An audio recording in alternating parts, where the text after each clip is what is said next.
Ya baik, halo assalamualaikum warahmatullahi wabarakatuh. Welcome back to my YouTube channel. Oke, di sini teman-teman kembali lagi di channel saya di Tori Channel.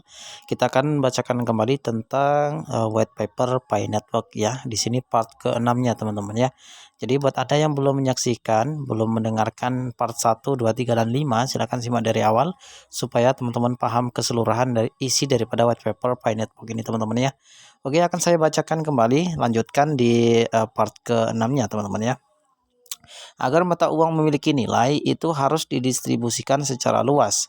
Untuk mendorong tujuan ini, protokol juga menghasilkan jumlah pi yang tetap yang berfungsi sebagai bonus rujukan untuk perujuk dan wasit atau orang tua dan anak. Kumpulan bersama ini dapat ditambang oleh kedua belah pihak selama masa hidup mereka, ketika keduanya pihak secara aktif menambang. Baik perujuk dan wasit dapat memanfaatkan kumpulan ini untuk menghindari model eksploitatif di mana perujuk dapat memangsa wasit mereka. Bonus rujukan berfungsi sebagai insentif tingkat jaringan untuk menumbuhkan jaringan Pi, sambil juga mendorong keterlibatan di antara anggota dalam mengamankan jaringan secara aktif. D. Pasokan hadiah pengembang atau Pi tambahan dibuat untuk mendukung pengembangan yang sedang berlangsung. Pi akan mendanai pengembangannya yang berkelanjutan dengan penghargaan pengembang yang dicetak bersama setiap koin Pi yang dicetak untuk penambangan dan rujukan. Secara tradisional, protokol cryptocurrency telah mencetak sejumlah pasokan tetap yang segera ditempatkan ke dalam perbendaharaan.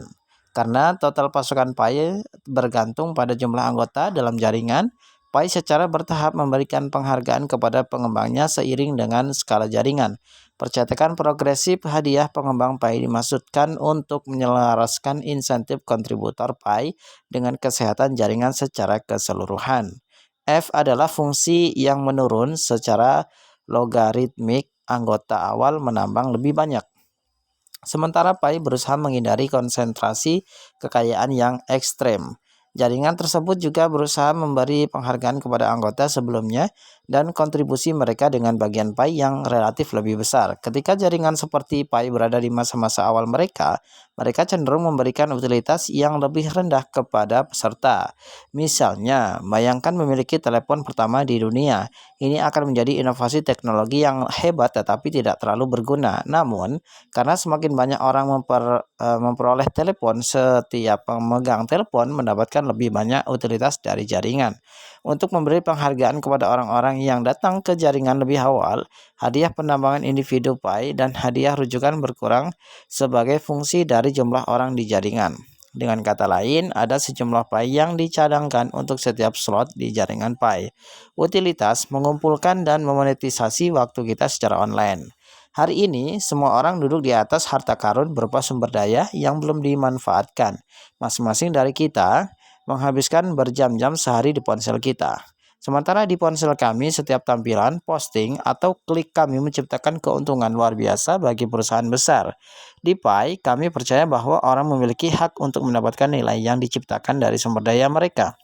Kita semua tahu bahwa kita bisa melakukan lebih banyak hal bersama daripada yang bisa kita lakukan sendiri.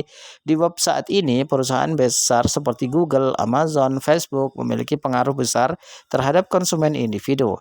Hasilnya, mereka mampu menangkap bagian terbesar dari nilai yang diciptakan oleh konsumen individu di web. Pi menyamakan kedudukan dengan memungkinkan anggotanya mengumpulkan sumber daya kolektif mereka sehingga mereka bisa mendapatkan bagian dari nilai yang mereka ciptakan. Grafik di bawah ini adalah Pi Stack, di mana kami melihat peluang yang sangat menjanjikan untuk membantu anggota kami mendapatkan nilai. Di bawah ini kita masuk ke masing-masing area ini secara lebih rinci. Memperkenalkan Pi Stack melepaskan sumber daya yang kurang dimanfaatkan. Pi Ledger dan grafik kepercayaan bersama menskalakan kepercayaan di seluruh web. Salah satu tantangan terbesar di internet adalah mengetahui siapa yang harus dipercaya. Saat ini kami mengandalkan sistem peringkat penyedia seperti Amazon, eBay, Yelp untuk mengetahui dengan siapa kami dapat bertransaksi di internet. Terlepas dari kenyataan bahwa kami, pelanggan, melakukan kerja keras untuk menilai dan meninjau rekan-rekan kami. Perantara internet ini menangkap bagian terbesar dari nilai yang diciptakan pekerjaan ini. Algoritma konsensus Pi yang dijelaskan di atas membuat lapisan kepercayaan asli yang menskalakan kepercayaan di bab tanpa perantara. Meskipun nilai lingkaran keamanan hanya satu individu kecil, kumpulan lingkaran keamanan individu kami membangun grafik kepercayaan global yang membantu orang memahami siapa di jaringan Pi yang dapat dipercaya. Grafik kepercayaan global jaringan Pi akan memfasilitasi transaksi antara orang asing yang tidak akan mungkin terjadi. Mata uang asli Pi pada gilirannya memungkinkan semua orang yang berkontribusi pada keamanan jaringan untuk mendapatkan bagian dari nilai yang telah mereka bantu ciptakan. Dasar pasar perhatian Pi atau barter perhatian dan waktu yang tidak digunakan. Pi memungkinkan anggotanya untuk mengumpulkan perhatian kolektif mereka untuk menciptakan pasar perhatian yang jauh lebih berharga daripada perhatian individu manapun. Aplikasi pertama yang dibangun di lapisan ini akan menjadi saluran media sosial langka yang saat ini di-hosting di layar beranda aplikasi. Anda dapat menganggap saluran media sosial yang langka sebagai Instagram dengan satu post global pada satu waktu. Perintis dapat bertaruh Pi untuk menarik perhatian anggota jaringan lainnya dengan berbagi konten, misalnya teks, gambar, video, atau mengajukan pertanyaan yang berupaya memanfaatkan kearifan kolektif komunitas. Di jaringan Pi, setiap orang memiliki kesempatan untuk menjadi pemberi pengaruh atau memanfaatkan kebijaksanaan orang banyak. Sampai saat ini, tim inti Pi telah menggunakan saluran ini untuk mengumpulkan pendapat komunitas tentang pilihan desain untuk Pi, misalnya komunitas memilih desain dan warna logo Pi. Kami telah menerima banyak tanggapan dan umpan balik yang berharga dari komunitas di proyek. Salah satu kemungkinan arah masa depan adalah membuka pasar perhatian bagi setiap pioner untuk menggunakan Pi untuk memposting konten mereka sambil memperluas jumlah saluran yang dihosting di jaringan Pi. Selain menukar perhatian dengan rekan-rekan mereka, perintis juga dapat memilih untuk melakukan barter dengan perusahaan yang mencari perhatian mereka. Rata-rata orang Amerika melihat antara 4.000 dan 10.000 iklan sehari. Perusahaan berjuang untuk perhatian kita dan membayar sejumlah besar uang untuk itu. Tapi kami, pelanggan, tidak menerima nilai dari transaksi ini. Di pasar perhatian Pi, perusahaan yang ingin menjangkau pioner harus memberi kompensasi kepada audiens mereka di Pi.